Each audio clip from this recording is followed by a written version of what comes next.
परमात्मा कहते माला तो कर में फिरे और जीव फिरे मुख माही, और मंत्र तेरा कहीं और घूम रहा, ये तो सुमण नहीं।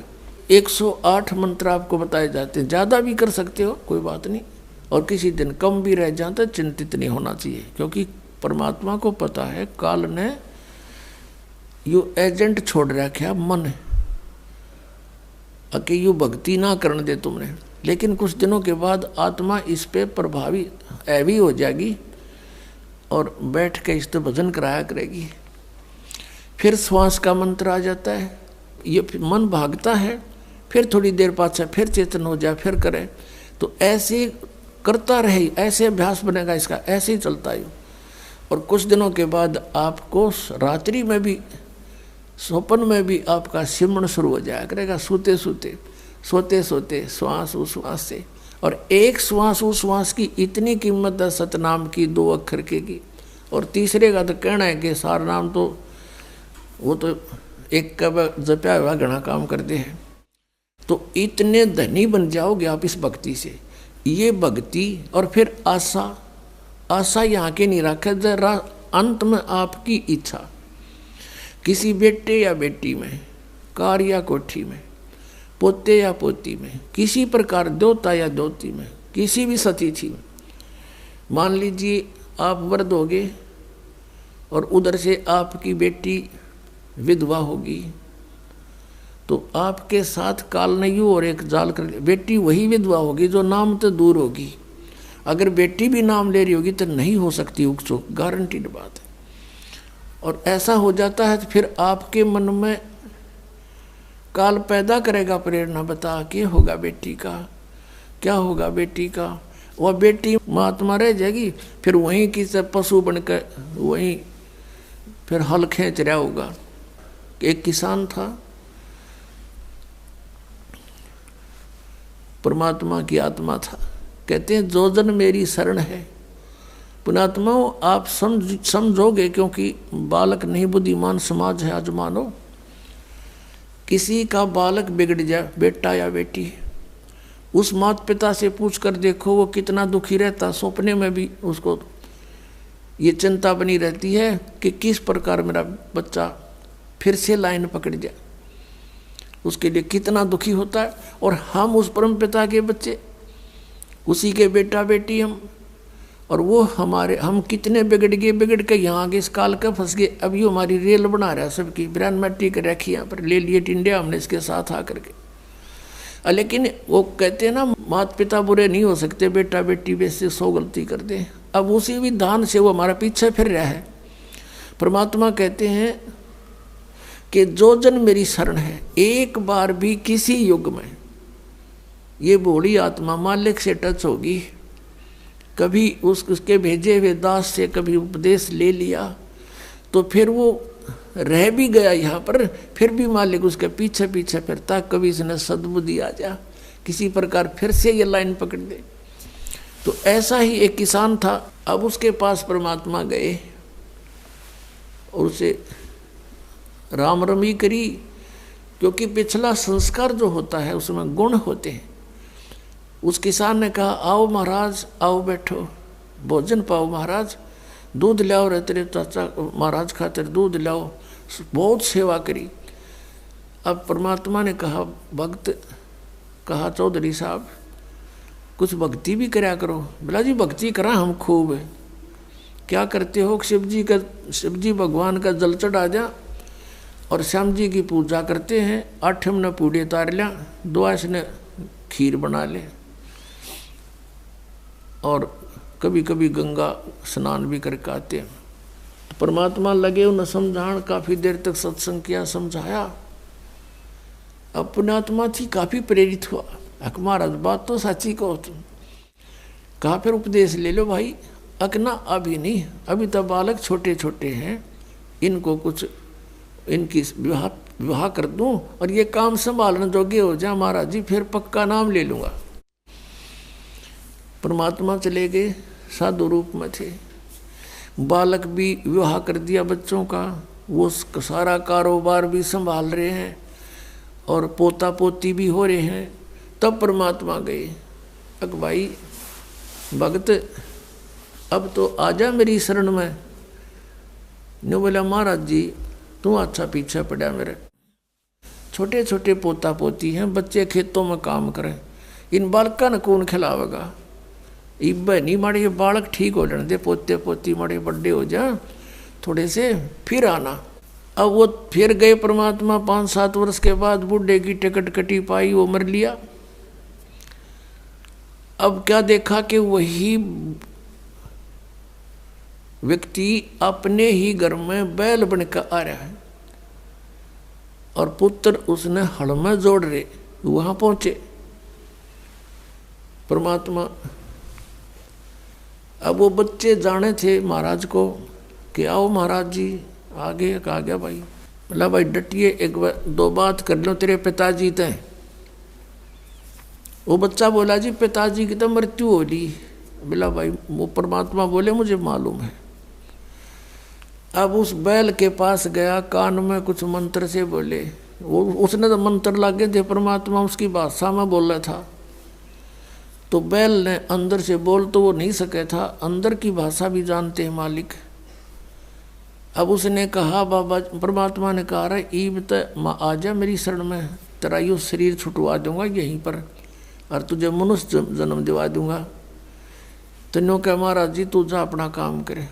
अब मेरी जगह पर कोई और बैल आ गया और काम ठीक ना करेगा तो मेरे बड़का का टोटा नहीं हो जाएगा। अब परमात्मा चले गए, भाई ठीक है। कुछ दिनों के बाद क्या हो गया कि वो बैल वाला शरीर भी छूटना ही था, कभी ना कभी मृत्यु होगी। फिर वो बन गया सर्प। अब सांप बन के इसको याद आती है कि कुछ पैसे जब दबा रखे हैं मैंने, धन पहले जमीन में छुपा दिया करते, चोरी के डरते हैं। चांदी के सिक्के, सोने के जेवरात, आभूषण जमीन में दाब दिया करते। बूढ़ा मर जा बतान पावे को नहीं, फिर वो सर्प बन के आया करे ना, रह गए उड़ा डो गए हमारा सर्प आवे है। वो सर्प थारा है कि में लग गया होगा पिछला संस्कारी को, दाब रहा होगा 500-200 रुपये की तक कौन में उन्हें ढूंढता फिर। अब वो सर्प बन के आ गया। वो जो ही सर्प बन के घर में घुसा, बच्चा ने पता लग गया, उसके मारे लठ वो डंडे डंडे मारने लगे, इतना मोरी में के निकल के और बाहर उसका जंगल सा था उसमें खिसक गया और वहाँ पड़ा पड़ा कर रहा है सांप। अच्छे डंडे लाग रहे, उसकी सांकड़ी गई टूट। तो परमात्मा आए और वहाँ बैठ के न बोले सुना भगती अब केस ला तेरी। ने बोला जी ले लो शरण में। ने बोला भाई शरण मत आया पर सांकड़ी तोड़वा का आया तो। अब परमात्मा कहते हैं जहाँ आसाता बासा हुई और मन कर्म वचन सोमरियो सोई। 8वें अध्याय के प्रथम मंत्र में गीता ज्ञानदाता से अर्जुन ने पूछा कि प्रभु आपने जो 7वें अध्याय के 29वें श्लोक में जिस तत्परम के बारे में, अध्यात्म ज्ञान के बारे में, सभी कर्मों के बारे में जो बताया है कि उसके जानने के बाद प्राणी केवल जरा और मरण से छूटने का ही प्रयत्न करता है। जरा माने बुढ़ापा और मरण माने मृत्यु। ये बुढ़ापा सबसे बड़ा कहर है इस प्राणी के ऊपर, मनुष्य के ऊपर। अपन अपतमाओं कदे बूढ़े बूढ़े घबरा जा, अब घबराइयो ना तुम, क्योंकि ईब मालिक का नाम लिए पाछे आपको इतना सारा मिलेगा। सत्कर मान लियो, आपको पता भी नहीं चलेगा ये बुढ़ापा है या आप युवा हो। दिखण में बुढ़ापा होगा लेकिन कष्ट नहीं आने देगा दाता, और थोड़ा बहुत आता है तो तुरंत ठीक करेगा। कति ये गारंटीड बात समझ लेना। इस जब पूरी मर्यादा में आप रहोगे, ध्यान से भक्ति करोगे, और वृद्ध अवस्था में आदमी घनी भक्ति करेगा। उसने तो अपना दरिया दिखा है टाइम की भाई के बरा कब बात बन जा, और वो भक्ति खूब करता है। ये दास एक बार सत्संग कर रहा था मनोरपुर गांव में, और उनका जो पिताजी था वो था तो अच्छी आत्मा का, लेकिन वो ये ज्ञान नहीं था बेचारा किसी को भी। तो वो सत्संग सुनता रहा रात्रि में, और हुक्का पीवा अपना बैठा बैठा, हमने माइक ला रखा था, और वो विरोध कर रहा था इस बात का, क्यों फंड कर रहे हो, पाठ कराओ हो। दूसरे दिन शाम ने वो बुढ़ा आ गया। वो लड़के के दोनों से सत्संग हो रहा था, उसकी पत्नी थोड़ी पत्नी नुस कह रही थी, बाद में बता दी मैंने न सोची ये बुढ़ा ही पता नहीं क्या कहेगा महाराज ने, यू बैठ गया आकर। उसकी आंखों में पानी आ गया। 60-65 साल का व्यक्ति था। न्यू बोला जी मन ने ये बात आज तक नहीं सुनी थी जो आप ज्ञान सुना रहे थे, और मैंने तो सारा जीवन खो दिया इस धंधा पीठ कई, मेरा केरा होगा, मेरा क्या होगा अब। मैं बोला जी आप नाम ले लो और भक्ति करो, भगवान सबकी सुनता है। अब क्या भक्ति करूँगा, मेरा तो टाइम आ लिया। न्यू कह गो फिर रोन लग गया और कहता मैंने तो सारे जीवन में मेरा धंधा कराया है, खूब जमीन बना दी बच्चों के लिए, और ओक्का भी गणाए पिया करूँ, और आपने ओक्के में तो बहुत पाप बताया। माँ जी भगवान का बताया मैंने तो, इसमें बहुत गणा पाप है, शराब में, मांस में, ये तो बहुत तम्बाकू में, ये तो घोर अपराध है, चोरी ठगी जारी में। अब बोला मेरा क्या बनेगा, अब मेरा तो पेटा भरा ही को नहीं। आपने ज्ञान निशा दे दिया, ना ज्ञान था इतना तो चलो दुखी भी ना था, तो दुख भी गणा होगा। तो मैंने उसको कहा कुछ नहीं बिगड़ा आपका, आप नाम ले लो। अकीब के नाम लूँगा मैं, मेरा तो टाइम आ लिया। मैंने उसको समझा कि जैसे कुएं में बाल्टी गिरती हो, लंबी लंबी रस्सी होती थी पहले, 150 फुट के, 100 फुट के कुएं होते थे नीचे, इतना गहरा पानी होता था, और लंबी रस्सी होती थी। तो उसमें कहते हैं जब मान लो वह बाल्टी कुएं में गिरती हो, रस्सी लटकती आ रही हो, और भाग के पकड़ने की चेष्टा करे, और उसकी पूछड़ी सी भी ठा जा, end of the rope, last में उसकी वह पूछड़ी भी ठा गई 6 इंच की भी, तो इन्हों सोच ले सब कुछ मिल गया। और जब उसने भी छोड़ दे, गई जान दे, तो वह गई फिर तो वो तो जा ही रही है। तो वह पूछड़ी पकड़ने के बाद पानी भी मिल रहा और बाल्टी भी आ गई, कुछ भी कौन गया। आप नाम लो, भक्ति कर, आपकी तो पूछड़ी सी रह रही है। और इस जीवन में भक्ति पर पार हो जाओगे। जीवन तय थोड़ा ही भला, जय सत सुमरण हो, और लाख वर्ष का जीवना कोई लेखे धरे नहीं कोई। ये सत्कर मानना, जो बालक है वो तेने सोचे को नहीं मरा, ईसा स्मरण करें, थोड़ा करें, गणा करें, फिर भी वो लाइन पकड़े हुए हैं, मर्यादा में है।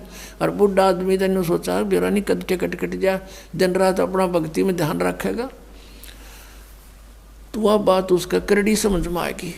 और मैं बोला बात सुन ले, जय नियम में रहेगा, जितनी आयु चाहिएगा उतनी दे देगा परमात्मा। यो कबीर भगवान है, ये आयु बढ़ा देता भगवान की। तो जो बोला जी फिर तो नाम दे दो। मैं बोला हुक्का नहीं पीऊंगा, आज जब फोड़ दूंगा इस हुक्के ने। उसी दिन तो परित्याग कर दिया और भक्ति करी। 10 साल और जिया वो बुढ़ा, 75 साल की उम्र में आराम तो मृत्यु होगी। अब भगवान किसे कहते हैं, भगवान ने इसलिए तलाश करते कि शायद दुखी प्राणी हो और कितना पापी हो, कितना अपराध कर गया अनजान पड़े में, परम पिता को बुरा नहीं लगता वो बेटा अपना बेटी।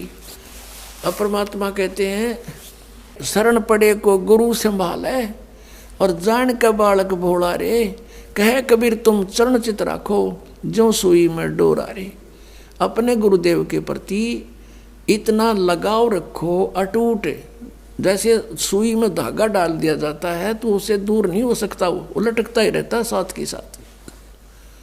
तो ऐसे आप ये मर्यादा, ऐसा लगाव अपने गुरु जी से रखना पड़ेगा। और फिर कहते हैं शरण पड़े को गुरु संभाले, जान का बालक भोला रे।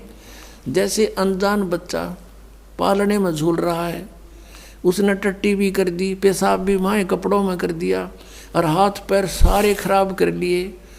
अब माँ आती है, वो देखती है कि तो सारा काम बिगाड़ रखा है, उसने वो बेटा या बेटी बुरा नहीं लगता, उसको पता है कि बालक से इसको पता नहीं, उन्हें नवावेगी, धोएगी, कपड़े धोकर सुखावेगी, फिर उन्हें दूध पियावेगी, सीने तो लगावेगी, प्यार करेगी।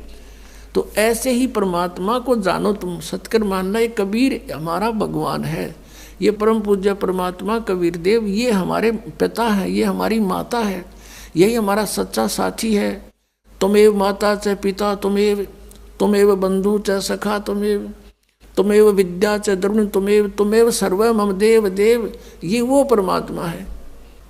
अब इस परमात्मा को आप आज इसे दिखाई दो, जैसा मान वो बालक टट्टी पेशाब करके पालने में पड़ा है, आपको पता है ये ज्ञान को ना, इसलिए ये बुराई कर गए, इतना पाप इकट्ठा कर लिया। अब ये सारे सने पड़े हैं अड़ंगे में, ये कर्मों से पापों से। कोई ओका पाड़ा है, कोई दारू पीवा है, कोई ताश खेला है, कोई और रिश्वतखोरी कर रहा अपना जीवन कर्म बिगाड़ दिए, तो उस परमात्मा ने बुरे नहीं लगते। वो न्यो दो मांझ का आपको फिर अपने सीने से लगाने योग्य कर लेगा इस सत्संग रूपी जल में दो के। तो हमने परमात्मा कहते हैं जहाँ आशा ता बासा हुई और मन कर्म वचन सुमरियो सोई। गीता जी अध्याय नंबर 7 के श्लोक नंबर 29 का हवाला दे करके अर्जुन ने पूछा 8वें अध्याय के प्रथम मंत्र में कि हे प्रभु, आपने जो 7वें अध्याय के 29वें श्लोक में जिस तत्ब्रह्म और सारे अध्यात्म और सब कर्मों से परिचित प्राणी को के विषय में कहा कि वो केवल जरा और मरण से छूटने का ही प्रयत्न करता है, बुढ़ापे और मृत्यु से, तो वो तत्ब्रह्म क्या है और क्या है वो अध्यात्म और क्या है वो कर्म। अब अध्यात्म और वो कर्म क्या है और वो तत्ब्रह्म क्या है, वैसे तो उसने फैसला ही कर रखा है कि उसके बारे में अगर कंप्लीट नॉलेज चाहिए, स्पिरिचुअल नॉलेज, चौथे अध्याय के 34वें श्लोक में, तो उन तत्वदर्शी संतों से मिलो और वो तत्व ज्ञान बताएंगे। वो तत्व ज्ञान कौन सा है? चौथे अध्याय के 32वें श्लोक में कि वो सच्चिदानंद घन ब्रह्म, ब्रह्म ने मुखे सच्चिदानंद घन ब्रह्म ने अपने मुख से बोलकर यथार्थ रूप में वो ज्ञान विस्तार से बताया है, अनुष्ठानों का, यज्ञों का, वो तत्व ज्ञान है। उसको तत्वदर्शी संत जानते, मैं नहीं जानता। फिर भी उसने कुछ हिंट दिया है 8वें अध्याय के एक मंत्र का उत्तर 8वें अध्याय के 3रे मंत्र में श्लोक में दिया गीता जी में कि वो परम अक्षर ब्रह्म है। अब जहाँ आशा ताबासा हुई, परमात्मा का ये सूक्ष्म वेद का मंत्र है, जहाँ आशा ताबासा हुई और मन कर्म वचन सुमरियो सोई। अब 8वें अध्याय के 5 और 7 में, 8वें अध्याय के 6ठे श्लोक में गीता ज्ञानदाता कहता है कि एक नियम है, अंत समय में जो जिस भी इष्ट में भावित रहता है, जिस भी इष्ट की भक्ति करता हुआ और उसी में आश्रित रहता है, तो वो उसी को प्राप्त होता है। जहाँ आशा तहाँ बासा हुई और मन कर्म वचन सुमरियो सोई, ये परमात्मा बता रहे हैं। अब ये गीता ज्ञानदाता कहता है कि मेरा सिमरन करना तो 8वें अध्याय के 13वें श्लोक में बता दिया, मुझ ब्रह्म का एक अक्षर ओनली ओम है, नथिंग एल्स। ना युरा देरा दे श्याम मिला दे, ना एवे नमः, ना ओम नमः भागवते वसुदेव, ना ये ओम नमः शिवा, ये कोई मंत्र नहीं है, ये मोक्ष के नहीं है। शास्त्र विधि त्याग का मनमाना आचरण है। उससे गीता जी अध्याय नंबर 16 के श्लोक नंबर 23 में आप जान सकते हो कि शास्त्र विधि को त्याग कर जो मनमाने मंत्र जाप करता है, मनमाना आचरण करता है, साधनाएं करता है, उसकी ना तो गति हो, ना उसको सुख हो, ना ही उसका कोई कार्य सिद्ध हो, कोई सिद्धि प्राप्त नहीं हो, तो यूजलेस। तो यहाँ 8वें अध्याय के 5 और 7 में गीता ज्ञानदाता कहता है मेरी भक्ति कर, मुझे प्राप्त होगा। लेकिन यहाँ शांति नहीं हो सकती, युद्ध करना पड़ेगा। और 18वें अध्याय के 62वें श्लोक में बता दिया कि यदि तुझे शांति चाहिए तो सर्वभाव से उस परमेश्वर की शरण में जा। किसकी? जो परम अक्षर ब्रह्म अभी 8वें अध्याय के 3रे श्लोक में बताया, उसकी कृपा से तू परम शांति को और सनातन परम धाम को प्राप्त होगा। और उसका मंत्र क्या, वो तत्वदर्शी संत बताएंगे। इसने हिंट दिया थोड़ा सा 17वें अध्याय के 23वें श्लोक में कि ओम तत्सत इति निर्देश ब्रह्मण त्रिविध समर्थ।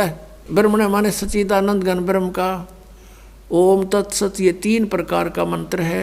इसका निर्देश है, निर्देश में कोई और अग्रम अग्रम खत्म हो जाती है, फाइनल डायरेक्शन है, नथिंग एल्स। तो पुण्यात्मा 8वें अध्याय के 8, 9, 10 श्लोक में कहा है कि यदि तूने उस परमात्मा के पास जाना है तो उसी तरह मन कर्म वचन से उसकी भक्ति कर।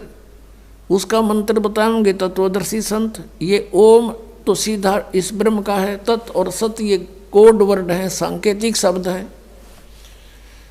ये दास बताओगा आपको। इस पृथ्वी पर इस दास के अतिरिक्त इस खजाने का धनी कोई नहीं है, ये सत्कर मान लेना। अब यहाँ दास ने ये धनी शब्द गलत बोल दिया। ये दास तो नौकर है, धनी तो कबीर परमात्मा है। उस परमेश्वर ने अपने नौकर को ये खजाने की चाबी दे दी, खोल और बांट दे अपने बहन भाइयों में।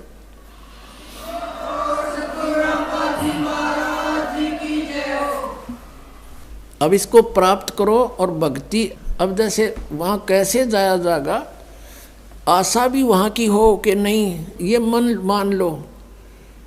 अब जैसे कई भ्रम में पड़े रहते हैं कि भाई क्या पता वहाँ पर कुछ है भी कि नहीं, किसी ने बताया नहीं।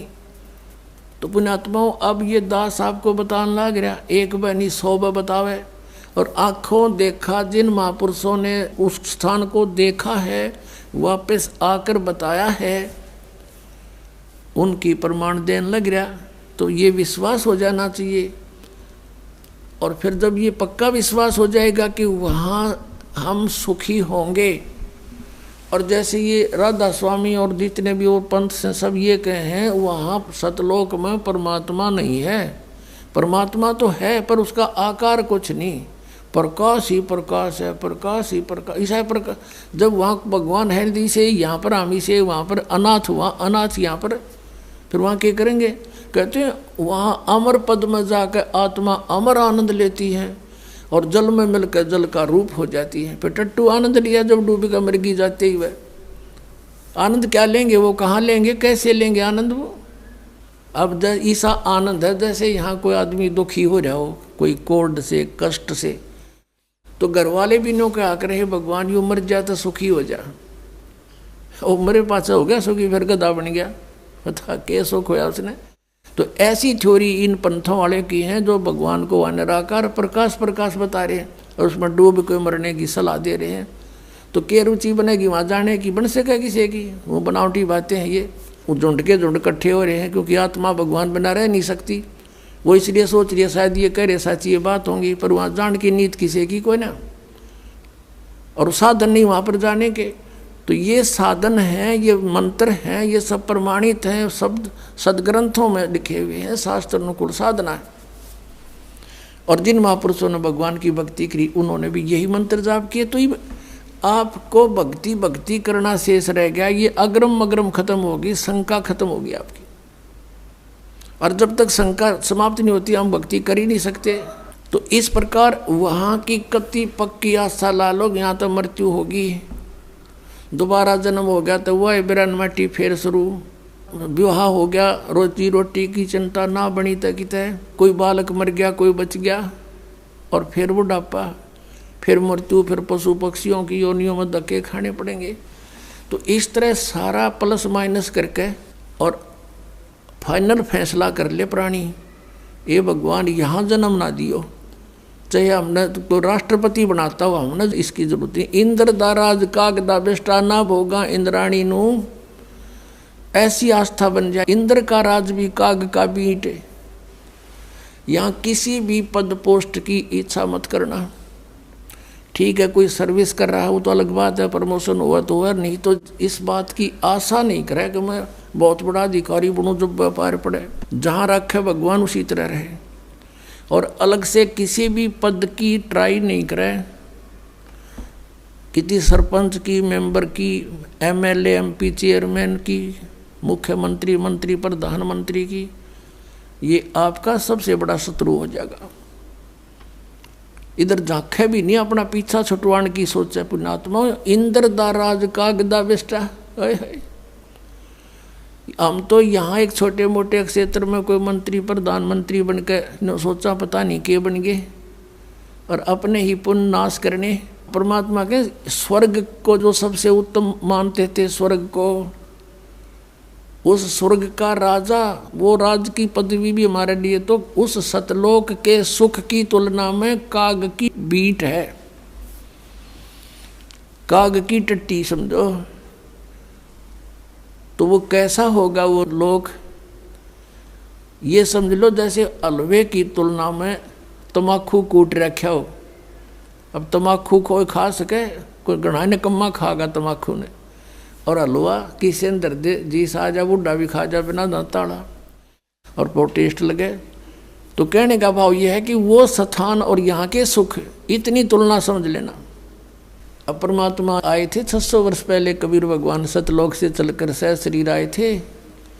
पुण्यात्माओं, आज फागुन सुदी द्वादशी, ये वो शुभ दिन है जिस दिन परमात्मा अपने लीला अनुसार अपने गुणों के आधार से जो लीला करता है, वही लीला करते हुए सतलोक से चलकर आए थे। सतलोक से चलकर आए थे एक साधु रूप बना के।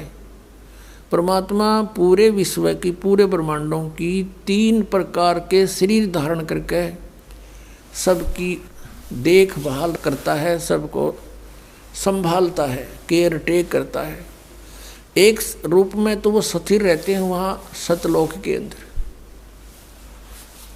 उनका करोड़ सूर्य मिला दे, करोड़ चंद्रमा इतना एक रोमकूप की शोभा है। शरीर है, मनुष्य दृश्य है, नर आकार है। और दूसरे में प्रत्येक युग में एक लीला करते हैं, बालक रूप धारण करके आते हैं और कमल के फूल पर जल में विराजमान होते हैं, इसलिए उनको नारायण भी कहते हैं। नारायण वही है असली में। नार माने जल, आयन माने विश्राम करने वाला। जल के ऊपर आके अवतरित होने वाले को नारायण कहते हैं। वैसे तो एक का है प्रभुता है, बाकी ये छोटे सारे भगवान इन प्रभु कहे हैं, लेकिन वास्तव प्रभु वही है। नारायण वह है। ये प्रत्येक युग में ऐसी लीला करता है। और पूर्व निर्धारित संस्कारी जो हंस होते हैं वो उन्हीं को मिलता है, उठा ले जाते हैं, लीला होती है। वो कुंवारी गाय का दूध पीता और कुछ अन्न नहीं खाता, ना कुछ दूसरा दूध पीता, कुंवारी गाय का दूध पीता है, ये लीला करता है। और यही वेद बताते हैं, और ये परमात्मा कबीर जी ने भी इसी युग में करके प्रमाण दे रखा है। तो वो दूसरी प्रकार का शरीर है। और तीसरी प्रकार का जो शरीर परमात्मा धारण करता है वो जिंदा यानी एक साधु रूप में आता है। अब पहले हमने सुनने को मिलता था कि भाई किसी भगत कोई व्यक्ति राह चलता हो अतिथि रूप में, या कोई द्वार पर आ जावे, कोई वस्तु जैसे भीख मांगे, कोई वस्तु जैसे, वैसे तो सही भगत संत होगा वो रोटी मांगे अगर बकवाद नहीं मांगता, पैसे नहीं मांगेगा, सही भगत संत होगा तो रोटी ने चाह पानी ने मना नहीं करे कोई भी आ जाए द्वार पे, बल्कि प्रार्थना करके खुआवा। आप करके देखना ये कितना पुण्य मिलेगा आपको। तो न्यू क्या करते भाई पता नहीं भगवान किस रूप में आ जाए। तो इससे सिद्ध है कि भगवान तो था तो पहले भी साकार ही, लेकिन इन अनाड़िया ने अज्ञान सोच के आधार से सिद्ध कर दिया था भगवान निराकार है, प्रकाश ही प्रकाश है, परमात्मा का प्रकाश देखा जाता है। अरे परमात्मा बिना प्रकाश किसका देखा? सूर्य है नहीं, सूर्य का प्रकाश देखा, सूर्य बिना प्रकाश कैसा हुआ? तो हम कति बालक थे, ये ऋषि में ऋषि भी कति बालक थे, कह का पता नहीं था इनको अध्यात्म मार्ग का, सत्कर्म मान लियो पुण्यात्माओं। अब हमने जो परमात्मा को पाने के लिए जो विधि अपनानी है वो परमात्मा तीसरी टाइप का जो शरीर बनाता है वो साधु संत का बनाता है। जिन भी महापुरुषों को मिला ऐसे ही मिले हैं। आदरणीय धर्मदास साहिब जी को मिले, जिंदा महात्मा का रूप बनाकर परमात्मा मथुरा में पहुंच गए और मथुरा में ये लोकवेद के आधार से वो पुण्यात्मा मोक्ष के लिए उस जोड़ में नहाने जा रहा था जिसमें कहते हैं यहाँ कृष्ण जी नहाया करते थे, स्नान करते थे। इस ब्रज की रज को, रज पे उसके चरण टिके हैं, माथे का लाओ, ये पेट भर ऐसे बहका रहे हैं। अगर वो स्थान ही मोक्ष का होता तो श्री कृष्ण जी क्यों छोड़ कर जाते? वो द्वारका में जाकर रहने लगे। वह तो द्वारका गए उसको छोड़ के, वो अच्छा था इसलिए वहाँ छोड़ गए क्योंकि रोज लड़ाई रहा करती, कदे जरा सिंगार लठ लेकर, कदे काल्यवन आ गया सेना लेकर। तो उस भगवान ने सोचा अपना इन मूर्खा के ला क्यों मूर्ख होया और कितना न मारूं, ये तो सबकी बुद्धि भ्रष्ट हो रही है। तो एकांत में जाकर कहते राड से बाढ़ अच्छी, वहाँ जाकर रहने लग गए थे। द्वारका में कोती समुद्र में टापू ढूंढा गया, कोई नहीं आओगा तो अपनी सेना ने एक स्थान पर खड़ा कर देंगे। उसका एक रास्ता था, एक द्वार था, इसलिए द्वार ईका कहते हैं उसको। तो मथुरा में गए हुए थे, वहाँ भगवान मिले जिंदा महात्मा के रूप में। जिंदा महात्मा होता मुसलमानों के अंदर, एक काला सा ओवर कोट पहनता, घुटनों से नीचे तक का एक कच्छा और एक टोप, ऐसी वेशभूषा वाले को जिंद महात्मा कहते, जिंदा। और इसी रूप में गरीबदास साहिब जी को मिले थे। आज के दिन खेतों में गऊ चरा रहे थे गरीबदास साहिब जी। 10 वर्ष के बालक थे, साथ में और भी कई बूढ़े, कई बुजुर्ग थे, कई अच्छी आयु के थे, कुछ जवान थे। ये सबसे छोटी उम्र के गरीबदास जी थे, 10 वर्ष के। और आदरणीय गरीबदास साहिब जी ये किसान परिवार में जाट जाति से थे और वहाँ छुडानी में इनके नानके थे। इनके कोई मामा नहीं था गरीबदास जी के, जिस कारण से इनके पिताजी को वहाँ घर जमाई रखा गया था। ये मूल गांव इनका करौथा गांव है, रोहतक जिला में, जहाँ अपना आश्रम है। तो वहाँ ये वहीं जन्म हुआ था इनका। 10-12 वर्ष वहाँ रहते हुए हो गए थे इनके माता पिता को। तो वहाँ इनके ज़मीन बहुत थी, इनके नाना जी के लगभग 1400 एकड़ ज़मीन थी, 1400 किले। तो उसमें ज़्यादातर चरागाह बनाते थे, गौवें रखते थे, वही गौधन ही पाला करते थे। अपना गरीबदास जी भी उनके पाली जाते थे गवाले, और भी कुछ नौकर रखे हुए थे। कुछ वैसे गांव के अन्य व्यक्ति भी अपने गौओं को उन्हीं के खेतों में चराया करते थे। ऐसे कुल मिलाकर 10-20 पाली थे, गवाले थे। तो वहाँ परमात्मा सतलोक से चलकर आए साधु रूप बनाकर दिन के 10 बजे के आसपास। उसमें सभी एक जांडी के पेड़ के नीचे बैठ के खाना खा रहे थे पाली गवाले। परमात्मा आए, सतलोक से उतरे। उन्होंने देखा उस समय वो पैदल चले आ रहे थे। उन्होंने सोचा कोई राह चलता राहगीर है, यात्री है और महात्मा है। उन्होंने सब ने कहा कि महाराज आ जाओ, भोजन पालो। जिस डंडी के पेड़ के नीचे वो भोजन खा रहे थे उसके साथ से रास्ता जा रहा था कबलाना गांव से छुडानी को। वहाँ बैठी थी। उन्होंने कहा आओ महाराज भोजन पाओ। परमात्मा ने कहा भोजन तो भाई मैं खा के आया हूँ अपने गांव से। आपका गांव कहाँ है? कि सतलोक है और यहाँ से 16 शंख कोस की दूरी पर है। उनने सुना 16 कोस दूर होगा कोई सतलोक होगा। अब उन पालियों ने सोचा ले होगा भाई कोई सतलोक की पृथ्वी पर। उसमें ऐसा यातायात था कोई ना, कन्वेंस थी नहीं। 10 कोस मीन 16 किलोमीटर 17 किलोमीटर दूरी पर भी एक दूसरे को बहुत कम जानते थे। तो उन्होंने कहा पालियों ने कि महाराज हम अतिथि को कुछ जलपान किए बिना जान नहीं दिया करे, दूध तो पीना पड़ेगा अपने। परमात्मा बोले भाई दूध पिलाओ हो तो कुंवारी गाय का पिया करूँ मैं। फिर वो कहने लगे बाबा जी तेरी दूध पीने की नीत को ना, मजाक ना करो, देख लो भाई पिलाओ दूध, मैं तो कुंवारी गाय का दूध पिया करूँ। तब गरीबदास जी 10 वर्ष के बालक खड़े हुए और उनकी एक प्रिय बछिया थी, उसको लाए पकड़ के गले की रस्सी पीछे पकड़ के कहने लगे देखियो महाराज जी इसका बच्चा तो है नहीं, दूध कैसे देगी, जैसे बच्चा व्यवहार करा करता है। परमात्मा बोले भाई कोई दूध का निकालने का है पात्र तुम्हारे पास? कहाँ जी ये लस्सी लाए थे अभी धो धा कर रखा साफ, ये रखा 5-6 किलो का जो उसमें जला जा ऐसा था। परमात्मा ने कहा रखो इस बछिया के नीचे। गरीबदास जी पकड़ के बैठ गए। अकलो जी ये बालक था, उन्हें सोची मजाक करें हमारा जीता है। परमात्मा ने कमर पर थप की लगा दी, इसके आशीर्वाद मेरा हाथ रख दिया बछिया के। लंबे लंबे स्वतन हो गए और अपने आप दूध की धार बहगी, पात्र भरते ही बंद हो गया। बोलो सतगुरुदेव।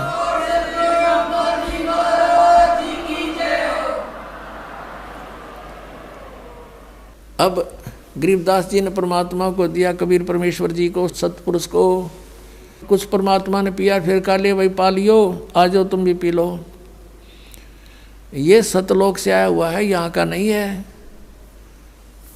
अब वो पाली बोले अब ना पीवे, ये जादू जंत्र का दूध है और तेरी के बेरा कौन सी जाति का है तू। उसने छुआछात बहुत ज़्यादा थी। अब वो तो उठ कर चले गए। कहते सकल पदार्थ है जगमा ही कर्महीन नर पावत नाही। गरीबदास जी बोले ला मुझे दो महाराज, और पी गए गट गट। फिर अब वो तो अमृतारा सतलोक थे, वो अमृत पिए पाछा आदि आत्मा वैसे ही निर्मल हो जाती है। फिर ज्ञान सुनाया परमात्मा, उनकी आत्मा को सचखंड लेकर गए, सारे ब्रह्मांड दिखाए। और उसके बाद उधर से कुछ देर के बाद पालियों ने देखा, रहे वो बालक कहाँ बाबा जी कित गया। वो कहते हैं बाबा जी तो गया दिखे, और वो लड़का वो बैठा, लड़की का लड़का। आवाज़ लगाओ उसको, बुला लो, यहाँ पर अपनी सेवा करेगा, गऊओं को घेरेगा। आवाज़ लगाई, नहीं उठे। एक जने ने जाकर निकट से कहा, अरे भगत ए गरीबू आजा। और बिल्कुल साथ जाकर उसको पकड़ के नहीं बोला, अरे भगत जी खड़ा हो, समाधि लाए बैठा। अब वो लुट गया क्योंकि आत्मा उसमें थी नहीं। सब ने चिंता होगी, सारे भाग कर आए, क्या हो गया क्या हो गया। अरे लड़की का लड़का मर गया, इकलौता पुत्र, अब वह लड़की मरेगी। हाहाकार मच गया, गांव में भागे आए 2 पाली, नगर में सन्नाटा छा गया, भागे गए। माता पिता बेहोश हो गए ये सुनते ही, पुत्र की मृत्यु सुनते ही। और वो गांव के लोगों का उधर चल पड़े, निकल के वहाँ से लाई उठा करके। वहाँ लगे 5-4 घंटे उनको लाने ले जाने में, 7-8। शाम के समय उसका अंतिम संस्कार करने के लिए चिता पर रख दिया बालक के शरीर को। उधर से परमात्मा ने सारे ब्रह्मांड दिखा के, अपनी सतीथि से परिचित करवा के और सारा कुछ बता दिया। जैसे जब परमात्मा दूसरे रूप में, जिंदा के रूप में साथ गए गरीबदास जी के, और ऊपर अपने ही दूसरे रूप में जो 3 सतीथि में परमात्मा क्रिया करते हैं, 3 शरीर सतीथि से, तो वहाँ सतीर सतीथि में जहाँ वो रहते हैं, उस एक बहुत बड़ा गुम्बद बना हुआ है, बहुत बड़ा, इस पूरी पृथ्वी से भी के जितना, और उसके सेंटर में मालिक विराजमान है। पृथ्वी तो ऐसे गोल है, वो ऐसे प्लेन है, ये ऐसा समझ लो। अब वहाँ बैठे भगवान नीचे से गए थे जिंदा के रूप में, तो परमेश्वर ने अपने ही दूसरे रूप पर चंवर करना शुरू किया। गरीबदास जी ने सोचा, वे बाबा जी तो यहाँ का कोई इनका नौकर है, सेवक है, और ये बैठा भगवान तय, कितना सुथरा, सारी तेजों में शरीर हो, बहुत अच्छा। इतने में क्या हुआ, वो तेजों में शरीर जिसके एक रोमकूप में करोड़ सूर्य करोड़ चंद्रमा मिला दे, वो रोशनी भी फीकी रहे, वो खड़ा हुआ। और उसके स्थान पर वो नीचे से गया हुआ जिंदा वाला शरीर रूप वहाँ बैठा, और वो चंवर करे, वो तेजों में शरीर खड़ा होकर के। अब गरीबदास जी देखा, भी बाबा जी भी आंडी है गति, इसके ऊपर भगवान भी इसकी सेवा करे, ये कैसे भाई। बालक था, इतने संकल्प विकल्प हो रहे थे, इतने में वो तेजों में शरीर उसमें समा गए, जिंदा वाले महात्मा के शरीर। चंवर अपने आप ऊपर सेवा कर रहा है, ऑटोमेटिक, बगैर किसी सपोर्ट के। तब परमात्मा ने कहा कि बेटा, मैं असंग ब्रह्मांड का स्वामी हूँ, मैं कुल का मालिक हूँ, मेरा नाम कबीर है, और मैं काशी में 120 वर्ष रहा और अपना ज्ञान प्रचार किया। लेकिन मेरे ही बच्चों को काल ने अपने पाड़े में खड़ा कर रखा है। किसी को तो ब्राह्मण बना दिया, किसी को मुल्ला काजी बना दिया, और किसी को ऋषि मंडलेश्वर झूठे पद दे के ये मेरे दुश्मन बना दिए बेटा, मेरे ही बच्चों को। और फिर गरीबदास जी ने कहा, महाराज जी मैंने यहीं रख लो, क्योंकि मालिक ने बताया कोट जन्म तन भ्रमत हो गए, कुछ नहीं हाथ लगा रहे, सारी सृष्टि रचना सुनाई, और तुम यहाँ रहा करते। देखो गरीबदास, ये सारे मकान खाली पड़े, वो जितने वहाँ धक्के खाते अंडे, एक एक झोंपड़ी में गुजारा कर रहे हैं, और यहाँ इनके ये सब मकान खाली पड़े हैं। तब गरीबदास जी ने कहा, परमात्मा मुझे यहीं रख लो, मुझे ना भेजो, यहाँ तो बड़ा आनंद है, बड़े ठाठ हैं सारे। तो परमात्मा ने कहा, तूने जाना पड़ेगा, क्योंकि तुम यहाँ से जब आप गए थे सब भक्ति से परिपूर्ण थे, आप फुल चार्ज थे। अब तुम सारे बैटरी डाउन हो रही है, अब ये भक्ति का सतनाम मंत्र दूंगा मैं, और इससे तुम फिर दोबारा भक्ति करो और शीघ्र चार्ज हो जाओगे मिनटों में। ये तो इतना गजब का मंत्र है, आज तक किसी को मिला है को नहीं। और अगर मान ले कोई नकली किसी से लेकर जाप बिकना, तो ये काम नहीं करे, क्योंकि अधिकारी बिना इसका काम हो ही नहीं सकता, ये आध्यात्मिक मार्ग है। तो अब तुम जाओ और अपने भाई बहनों को समझाओ जाके, तेरा परम कर्तव्य बनता है भाई बच्चा, कि सबके अंधेरा हटा दे, सबको समझा दे। और उनको फिर गरीबदास जी ने कहा, भगवान वहाँ तो बहुत गुंडा लोग, तो डर लगन लग गया हमें उस गंदे लोग थे। अब वहाँ जाने के बाद अपने माता पिता, भाई बहन, आने वाले पुत्र पुत्रियाँ, उन सब का ज्ञान होता है कि ये कैसे हमारे साथ जुड़े हैं। कभी कोई कुछ था, कभी मैंने उसका ऐसा लिया था, उसका आज देने आ रहा है, वो सारा ज्ञान हो जाता। तब यहाँ रुचि ना बनती आत्मा की। बहुत कुछ कहा गरीबदास ने कि भगवान वहाँ तो कभी सारा झूठा जुगाड़ है, रख लो मेरे दाता। परमात्मा ने कहा बेटा ऐसे नहीं रखा जा सकता, आप जाओ स्वयं भी भक्ति करो। ये भगवान वहाँ भक्ति काल हमें कर नहीं देगा। ये तो बैठा देख कसाई वहाँ से दिखे ना रहा, 1 लाख मानुष शरीरधारी प्राणियों को नित खाता है, और यहाँ पर सबकी रेल बना रखी है। 1 मिनट की फुर्सत नहीं, एक पेट के लिए सारा दिन धक्के खा के करोड़ों पाप करके इंसान शाम को विश्राम करता है। तो परमात्मा ने कहा बेटा यू ऐसा मंत्र दे दिया, जब ही सतनाम हृदय धरो भयो पाप को नाश, जैसे चिंगारी अग्नि की बेटा पड़े पुराने घास। तो ढेर सारा घास हो, अब कितने पाप हो लिए तुम्हारे अनजानपने में, आगे ना करियो। तो जानबूझ के गलती करे वो तो फिर पिटाया करे। और फिर ऐसा मंत्र है जो आग लगा देगा, सारे संचित कर्मा का भी नाश करेगा, प्रारब्ध वालों का भी करेगा बेटा, और भविष्य में आप करोगे नहीं। और जैसे आपके कर्तव्य कर्म में, आपके प्रतिदिन के कर्म में जो पाप होते हैं वो तो आप पर लागू नहीं होंगे। और फिर ये मंत्र दे दिया, ये साथ के साथ साबुन और पानी का काम करेगा, जल का।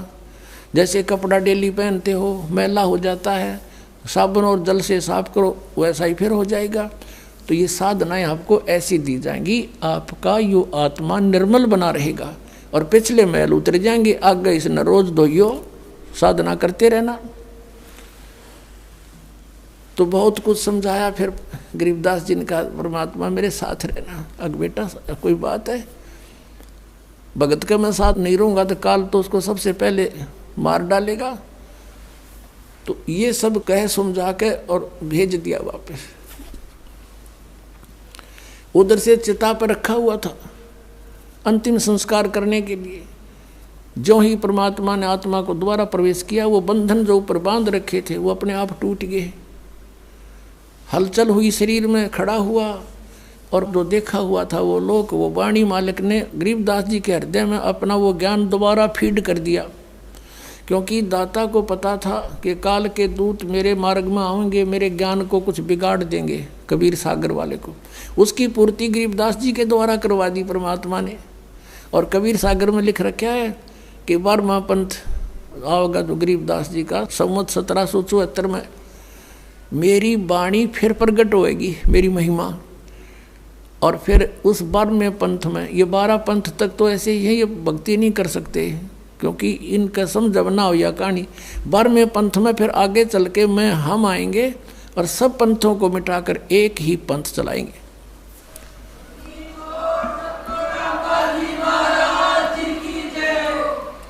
तो उसी आधार से गरीबदास साहिब जी के अंदर उन्होंने अपना यथार्थ ज्ञान दोबारा फीड किया। उन्होंने वो वाणी बोली, और एक गोपाल दास नाम के दादूपंथी एक भक्त ने, एक साधु ने वो लिपिबद्ध की, वो जो आज हमारे पास उपलब्ध है। अपने आत्माओं परमात्मा आए थे 600 वर्ष पहले। उन्होंने जो लीलाएं की थी वो गरीबदास साहिब जी ने पुनः वैसे ही चित्रण की जैसे तुलसीदास जी हुए हैं, जो भगवान विष्णु के उपासक थे। उन्होंने श्री रामचंद्र जी की जीवनी रामायण जो कहलाती है, वो लाखों वर्ष पहले जो भी घटना घटी थी, अब कलयुग के अंदर अपनी दिव्य दृष्टि से देखकर अपनी लैंग्वेज में, अपनी भाषा में, चौपाइयों में, संत भाषा में दोबारा ज्यों की त्यों लिपिबद्ध कर दी। वह सही है, उसी को आज मान्य, वही मान्य है पूरे हिंदू समाज को, वही पढ़ रहे हैं। ऐसे ही आदरणीय गरीबदास साहिब जी को भी परमात्मा ने या दिव्य दृष्टि दी थी। अब इस दिव्य दृष्टि की भी रेंज होती है, जैसे सूक्ष्मदर्शी होती है, दूरबीन होती है, उसकी भी अक्षमता होती है, रेंज होती है। कोई तो देखे 1 किलोमीटर तक और एक देख ले आसमान में करोड़ों किलोमीटर तक का हिसाब किताब सारा जुगाड़ लिया हुआ है। ऐसे गरीबदास साहिब जी की जो दिव्य दृष्टि थी वह इन सब से स्ट्रॉन्ग थी। तो गरीबदास साहिब ने वैसे ही कबीर परमेश्वर की महिमा अपने कर कमलों द्वारा अपने मुखारविंद से उच्चारण की और गोपाल दास ने लिपिबद्ध की। अब परमात्मा ने हमें क्या बताया? अगम निगम को खोज ले बुद्धि विवेक विचारे, उदय अस्त का राज मिले तो बिन नाम बेगारे। अब यहाँ से मन हटाने के लिए यू ज्ञान आधार बनाना पड़ेगा आपने। कहते हैं परमात्मा, गरीबदास साहिब कह रहे हैं भगवान ने ऐसा बताया है कि जैसे तुम कुछ भविष्य का अगम निगम भविष्य के विचार करो और बुद्धि से सोचो थोड़ा सा कि उदय अस्त का राज मिले तो बिन नाम बेगार। बेगार किसे कहते हैं ये थोड़ा डिफाइन करते हैं। पहले समय में हम छोटे छोटे थे तब हमारे गांव से लाखन माजरा गांव तक एक 3 व्हीलर आया करता। पहले ये पेट्रोल के चाले थे, ये बड़े बड़े, और 2-3 चला करते थे। तो उनमें से एक ना आया एक दिन। दूसरे साथियों ने भी और भी पूछा, यात्रियों ने, कल क्या बात हुई नहीं आए? वो कह रहा था कल मैं बेगार में फंस गया। बेगार क्या थी कि पुलिस वाले पकड़ ले जाया करते इनको, पर इनके पास कन्वेंस थे नहीं। कहीं रेड लगानी होती, कोई पकड़ना होता, किसी के छापे मारने होते तो किसी भी व्हीकल वाले को पकड़ ले जाते। वो अपने पल्ले से तो तेल डालता अपने पास से, और 1 मिनट की फुर्सत नहीं, वहाँ चल वहाँ चल वहाँ चल, खेतों में गए चल, किधर दूसरे गांव में। नू कह रहा था सारा दिन शाम ने पकड़ा था, अगले 12 बजे छोड़ा मुझे, और 200 रुपये का तेल घर तक खर्च कराया। उस समय तो 200 रुपये 20,000 के बराबर थे, और रोटी भी अपने आप खाई। ये उसको बेगार कहा करते हुए, बेगार का मतलब है कि अपना तो जेब तक खर्च हुए और 1 मिनट की फुर्सत नहीं, मारो मार रहे। तो कहते हैं अगम निगम को खोज ले बुद्धि विवेक विचार, उदय अस्त का राज मिले तो बिन नाम बेगारे। ये मंत्री, प्रधानमंत्री, एमएलए, ये चेयरमैन, देख लो उनकी स्थिति। ये पिछले पुण्य कर्मी प्राणी हैं, पिछले संस्कार जन्म जन्मांतर के, और आज ये अपने पुण्यों को बर्बाद कर रहे, खर्च कर रहे हैं अपने जेब से, और 1 मिनट की फुर्सत नहीं। चलियो जी वहाँ काम है, मेरा यूँ रह गया जी। सारा दिन सोता झूठ बोल रहे हैं, क्यों? सबके काम ये कर नहीं सकते, इसे खुदा थोड़े ये। और परमात्मा सबके कर दे, सबके और कई कई कर दे, लाखों काम कर दे, हम क्यों ना भगवान की आड़ पकड़े। तो कहते हैं अगम निगम को खोज ले और बुद्धि विवेक विचार, उदय अस्त का यानी पूरी पृथ्वी का भी राज्य मिले तो बिन नाम बेगार। अगर भक्ति नहीं है तो बेगार कर रहे हो, अपना जीवन व्यर्थ नष्ट कर रहे हो, अपना पुण्य खत्म कर रहे हो। अब 600 वर्ष पहले परमात्मा आए थे इसी उद्देश्य से, जैसा वो आया करते हैं, जैसी लीला किया करते हैं। उस समय हिंदू और मुसलमानों को दोनों को समझाया करते थे। काजियों को और मुल्लाओं को कहते थे कि तुम यथार्थता से परिचित नहीं हो, आप जी अपनी कुरान से भी परिचित नहीं हो। और हिंदुओं के गुरु ऋषि महर्षि मंडलेश्वर ब्राह्मणों को कहा करते थे कि तुम लोक वेद सुना रहे हो, तुम भ्रमित कर रहे हो, शास्त्र विरुद्ध साधना करवा रहे हो, इनका जीवन नाश कर रहे हो, तुम इनको भूत पुजवा कर भूत बनवा रहे हो, तुम अपने ग्रंथों से भी आप परिचित नहीं हो। पुणात्माओं, जैसे मुसलमानों को ये अपना भ्रम है कि हम सही साधना कर रहे हैं, और वो हिंदुओं को मुसलमान जबरदस्ती भी बनाया करते थे, ज्ञान से भी कोशिश करते थे किसी तरह ये हमारे मार्ग को स्वीकार करें, हमारा श्रेष्ठ मार्ग है। और ये सोचा करते थे कि ये अन्य देवताओं की पूजा करते हैं, अन्य फरिश्तों की, और इनको इनसे कुछ लाभ नहीं होना, और हम जो साधना करते हैं वो भगवान की करते हैं, अल्लाह की, और उसकी साधना से सभी सुख होते हैं। इस उद्देश्य से मुसलमान बनाना शुरू किया था कि इनका कल्याण हो जाएगा। अब पुण्यात्माओं,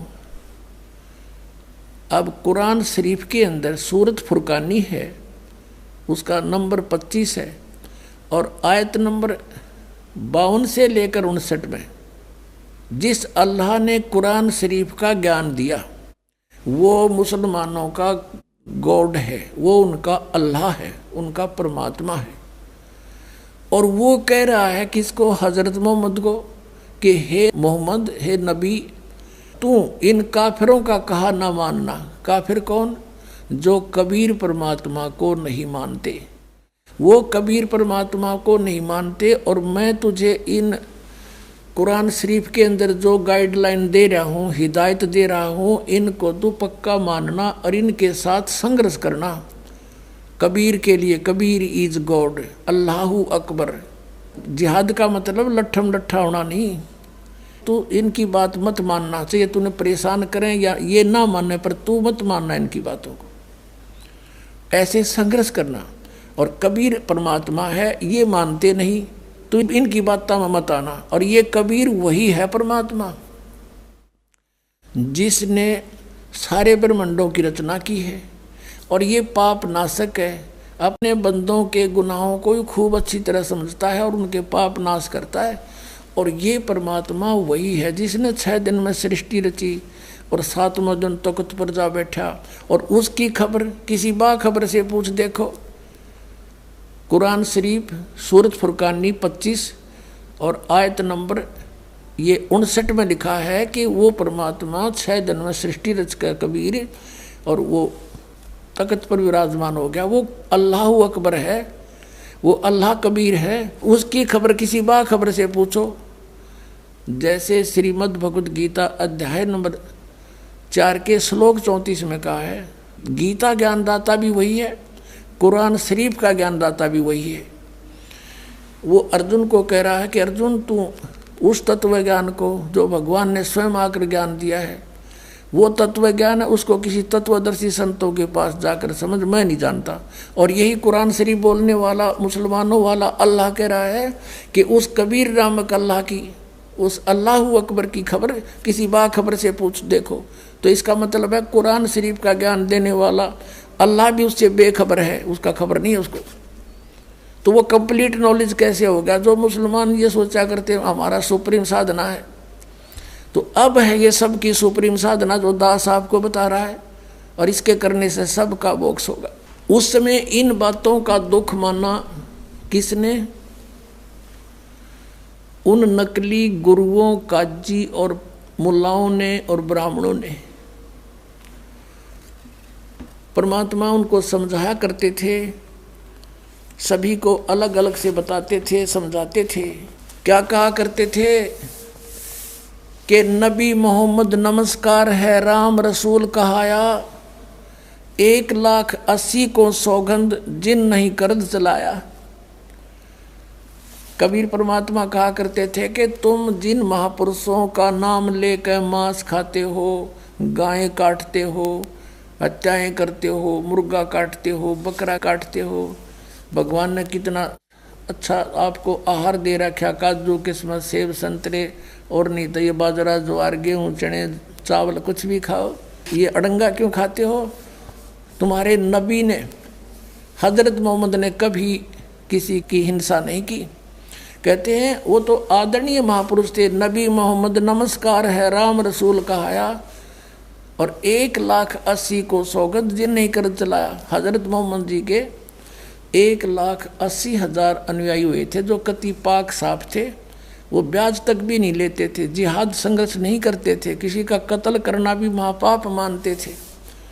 वो तो ऐसे महापुरुष थे। कहते हैं अरस कुरस पर अल्लाह तकत है, अरस कुरस पर आसमान के ऊपर अंतिम छोर पे अरस कुरस पर अल्लाह तकत है, भगवान का सिंहासन है, और खालिक बिन नहीं खाली। और वह पैगंबर पाक पुरुष थे साहिब के अब्दाली, जिन महापुरुषों की तुम आड़ लेकर दुनिया को भ्रमित कर रहे हो, मांस खिला रहे हो, पाप के भागी बना रहे हो, उन्होंने कभी मांस छुआ नहीं।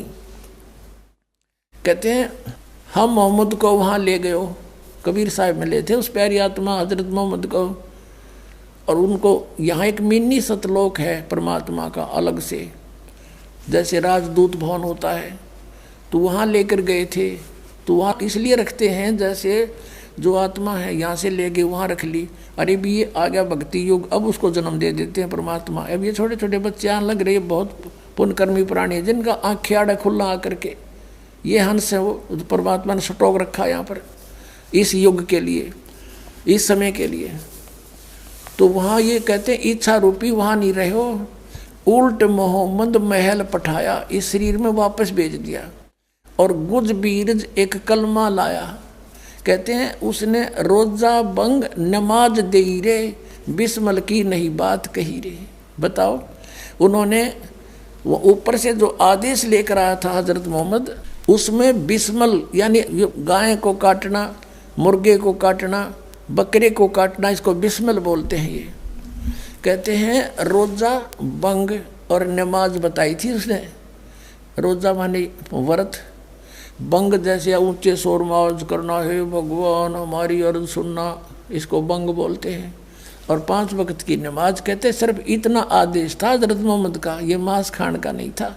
ये तो बाद में किसी फरिश्ते ने किसी में प्रवेश करके ये बकवाद गढ़ रखी है, उसने कभी नहीं कहा। जैसे हिंदू धर्म में कहीं देखिए किसी में भूत प्रवेश होकर ने कहा मैं बहरो बोलूँ हूँ, बकरा बनाओ, दारू पिलाओ, अब उसने शराब पिलावें और बकरा काटें, तो पाप शुरू करवा दिया। उस नालायक आत्मा जो भ्रमित है, भूत, उसने नाश करवा दिया। ऐसे ही वहाँ अगर कहीं मांस खाने का प्रावधान है तो उन महापुरुषों का नहीं है, ये किसी का।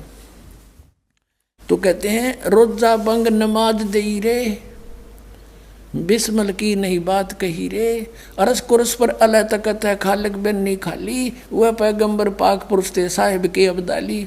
वो पवित्र आत्माएं परमात्मा के कृपा पात्र थे, वो परमात्मा के रसूल यानी पैगंबर बनकर आए थे। और उन्होंने ऐसा जुल्म करने को नहीं कहा जो तुम आज मन गढ़ंत कर रहे हो। ऐसे ही हिंदुओं को कहा करते थे कि तुम अपनी गीता से परिचित नहीं हो।